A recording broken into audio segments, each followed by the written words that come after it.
Pangatan kanya, pinagati niya iyon, iniabot sa kanyang mga alagad at sinabi,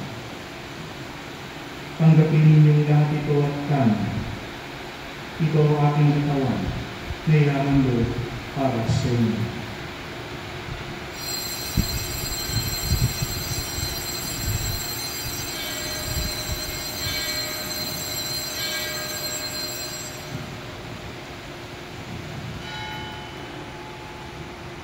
Gayon din naman nung matapos ng hapunan, hinawakan niya ang kalis.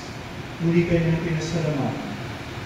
Iniabot niya ang kalis sa kanyang mga alagad at sinabi, tanggapin ninyong lahat ito at inumin. Ito ang kalis ng aking dugo, ng bago ako ng gantimpala. Ang aking dugo na ibubuhos para sa inyo at para sa lahat, sa ikapagpapatawad ng mga kasalanan. Gawin ninyo ito sa pag-alala sa akin.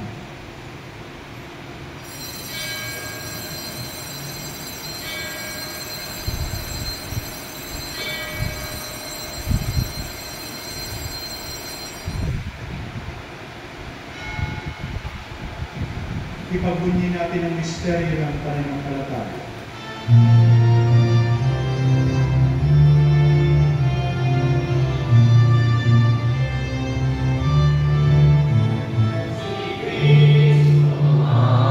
Namatay, si Kristo ay nabuhay, si Kristo ay babalik sa wakas ng panahon. Si Kristo ay nabuhay, si Kristo ay nabuhay, si Kristo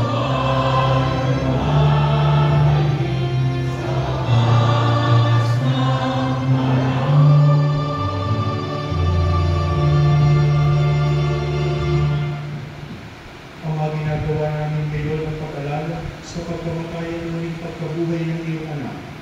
Kaya tiniaalay namin sa iyo ang tinapay na nagbibigay buhay at ang kalis na nagkakaloob ng kaligtasan. Kami nagpapasalamat dahil kami yung minarapat na tumayo sa harap mo para maglingkod sa iyo. Isinasamo namin kami magsasalo-salo sa katawan ng dugo ni Kristo ay mabunod sa pagkakalisa sa pamamagitan ng Espiritu Santo. Ama, lingapin mo ang iyong simbahang laganap sa buong daigdig. Gustusin mo kami sa pag-ibig. Kay San Francisco na aming Papa, at ni Reynaldo na aming Obispo at ng Tanang Kaparian. Alalahanin mo rin ang mga kapatid namin na himlan, nang may pag-asang sila'y muling mabubuhay, gayon din ang lahat ng mga pumana. Kaawaan mo sila pag-ibigin sa iyong kaliwanagan. Kaawaan mo at pagindapatin kaming lahat, na makasalo sa iyong buhay na walang wakas. Kaysa ng mahal na Birhen Maria na ina ng Diyos, ng kanyang kabiyak ng pusong si San Jose, kaysa ng mga apostol at ng lahat ng mga banal na namuhay dito sa daigdig ng kalugod sa iyo, maipagdiwang nawa namin ang pagpupulit sa ikararangan mo sa pamamagitan ng iyong anak na aming Panginoon Jesucristo. Sa pamamagitan ni Kristo, kasama niya at sa Kanya, ang lahat ng parangal at papuri ay sa iyo, Diyos amang makapangyarihan, kasama ng Espiritu Santo, magpasawalang hanggan.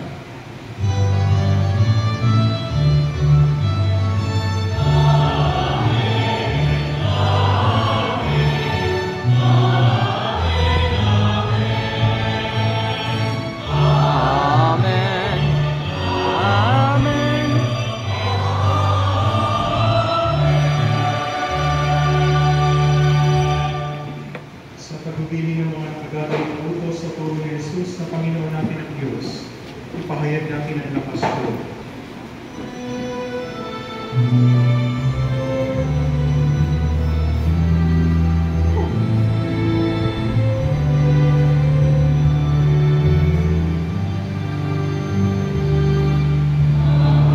Namin sumasalangit ka, sambahin ang ngalan mo mapasa amin, ang kaharian mo sundin, ang loob mo dito sa lupa para nang sa langit.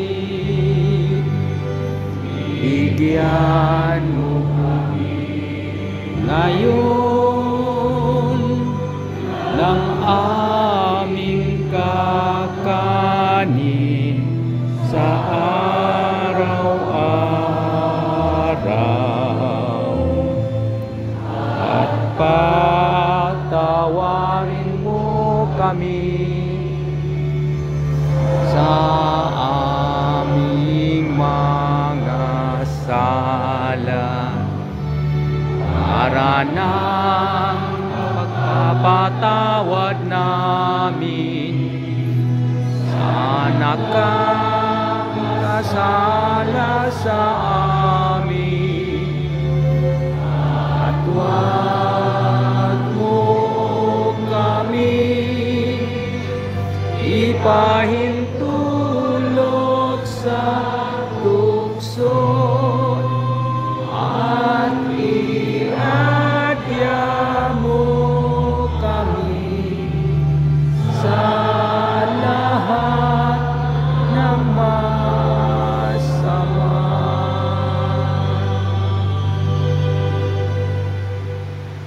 Hinihiling namin kami iadya sa lahat ng masama, pagkalooban ng kapayapaan araw-araw, iligtas sa kasalanan at ilayo sa lahat ng kapahamakan. Samantalang aming pinananabikan ang dakilang araw ng pagpapahayag ng tagapagligtas namin si Jesu Cristo.